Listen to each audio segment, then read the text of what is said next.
सीधे लिए चलते हैं आपको मुजफ्फरपुर, जहां पर अखिलेश यादव और जयंत चौधरी इस वक्त प्रेस कॉन्फ्रेंस को खिताब कर रहे हैं। किसानों को उनकी ताकत का एहसास दिलाया। लोकतंत्र में किसानों ने एकजुट होकर के और सब कुछ भूल करके एक साथ खड़े होकर के मजबूर किया सरकार को, और सरकार को अंतोगत्वा वो कानून वापस लेने पड़े। भारतीय जनता पार्टी आज भी नहीं कह सकती है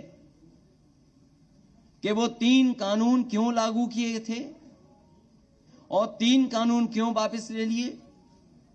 ये वोट के खातिर लिए हैं। इसलिए मैं किसान भाइयों को यहां सावधान करना चाहता हूं कि भारतीय जनता पार्टी ऐसी पार्टी है, बिना बताए भी कुछ ऐसे फैसले और कानून ले आएंगे।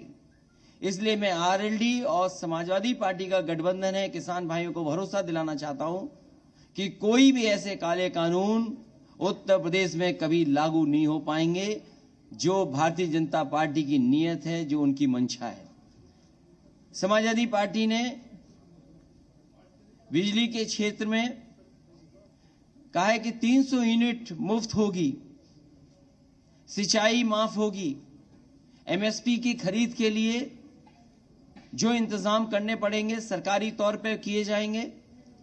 वहीं फार्मर्स के लिए कि उनके गन्ने के भुगतान के लिए उन्हें इंतजार न करना पड़े, 15 दिन इंतजार न करना पड़े।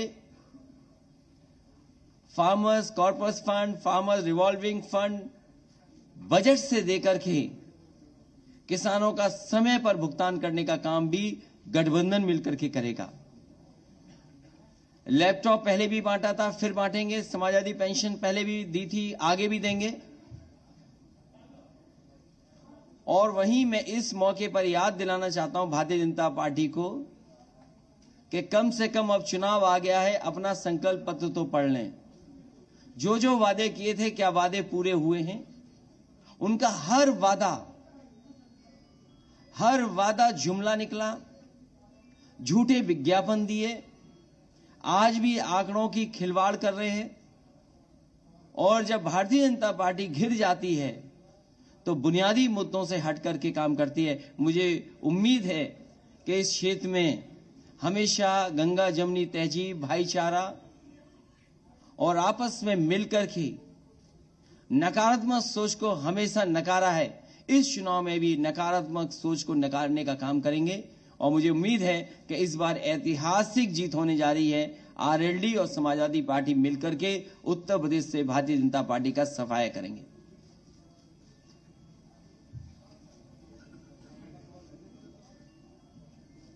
स्टोरी को क्या नाम देंगे? पहले तो यूपी के लड़के थे, बबुआ भतीजे थे, अब स्टोरी को क्या नाम देंगे? ये दोनों किसानों के बेटे हैं। किसानों के हक के लिए आखिरी वक्त तक लड़ेंगे। और इसीलिए मैं जेब में एक पोटली लेके चलता हूं, लाल टोपी और लाल पोटली। ये अन्नदाता के पक्ष में हराने के लिए, उन्हें भगाने के लिए अन्न संकल्प लेकर के चलता हूं। मैं तो कहूंगा पत्रकार साथियों, अगर आप में भी कोई लेना चाहे तो अन्न संकल्प ले सकता है। हम सब तो ले चुके हैं, अन्न संकल्प ले लिया हमारे अध्यक्ष जी और सब लोगों ने।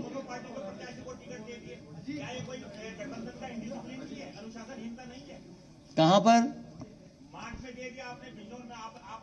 ये हम दोनों बैठ करके तय कर लेंगे बहुत जल्दी।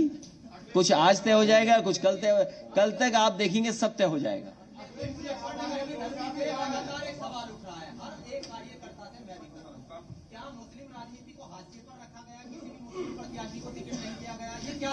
ये गंगा जमुनी तहजीब है। गंगा जमुनी संस्कृति को मिल करके आगे बढ़ाने का काम कर रहे हैं। नेगेटिव पॉलिटिक्स को खत्म कर रहे हैं, नकारात्मक पॉलिटिक्स को खत्म कर रहे हैं। और समाजवादी पार्टी आरएलडी मिलकर के, यहां सवाल ये नहीं किसको टिकट मिला किसको नहीं मिला, हम दोनों मिलकर के किसानों के हक और सम्मान के लिए लगातार आगे बढ़ते रहेंगे, लगातार संघर्ष का रास्ता अपनाएंगे। सवाल यह है कि पिछले 1 सप्ताह से मुजफ्फरनगर में 2013 की वीडियो मैनिपुलेटेड करके और कॉन्फिडेंस बनाकर वायरल की जा रही है। बीजेपी के लीडर भी जब इलाके में जाते हैं तो वही बात याद दोहराते हैं, उनके बड़े लीडर भी ये कह रहे हैं। तो क्या मौलिकता के आधार पर विकास के मुद्दे पर भारतीय जनता पार्टी बहस से बच रही है। भारतीय जनता पार्टी अभी भी पुराने ही मुद्दे उठा रही है। उनके नेता पुराने ही सवाल उठा रहे हैं। कम से कम भारतीय जनता पार्टी को इस समय आगे कैसे बढ़ें, जहां बड़े पैमाने पे बेरोजगार हैं। आप देखिए क्या हुआ है बिहार में, क्या हुआ है अयोध्या प्रयागराज में, कितने बड़े पैमाने पे नौजवान बाहर निकल करके आए। किसकी जिम्मेदारी थी परीक्षा को सही ढंग से कराना? आरआरबी एनटीपीसी को लेकर के जो आंदोलन कर रहे नौजवान, कितना अपमानित होना पड़ रहा है उन्हें। सवाल यह है कि नौजवानों को नौकरी रोजगार मिलेगा कि नहीं मिलेगा, लेकिन भारतीय जनता पार्टी से बात नहीं करना चाहती है।